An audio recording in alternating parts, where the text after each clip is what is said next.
Good morning, I'm Neva Manu, and this is your morning news fix for Thursday, 18th of July. In this update, every council in the country is raising its rates faster than inflation, with some raising their rates 5 times faster.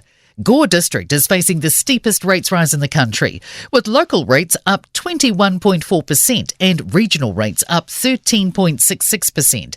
Mayor Ben Bell blames it on rising costs and broken funding and finance models. Newstalk ZB's Michael Circle told Ryan Bridge cyclone-affected Hawke's Bay, the Westland District, Central Otago, Porirua and Dunedin are also facing high rates rises. Council's telling us the costs of basics like insurance, interest, water infrastructure, rubbish collections and roading all going up much faster than the CPI inflation. Meanwhile, a number of local councils has teamed up to express concern about the government's water reforms. The current proposed bill gives councils a year to develop and adopt a water services delivery plan until mid-2028 to develop a financial sustainability plan, Azaria Hell reports. Lower North Island councils want the time frame expanded, suggesting it's better to do this right than do it quickly. Local Government Minister Simeon Brown will consider recommendations from Select Committee. He says the government's water plan will enable councils to determine what works best for them. The government is placing its bets on Crown research to help it reach climate goals. The new emissions reduction plan will no longer reach its third emissions target, despite being on track under the policies of the last government. The plan relies heavily on research and development still underway.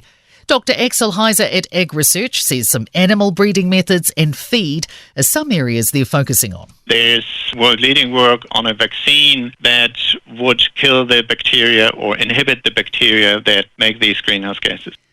The lowest inflation increase in 3 years could bring with it a rate cut.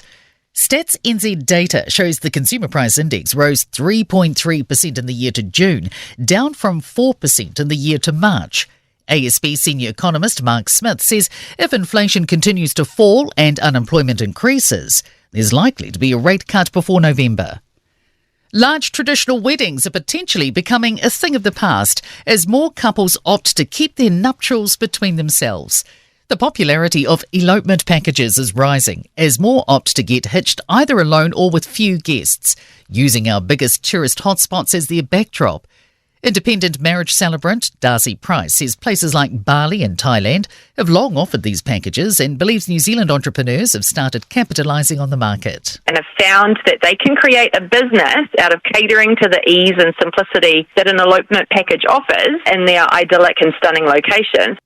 In sport, New South Wales have claimed their first State of Origin League series in 3 years, beating Queensland 14-4 in Brisbane.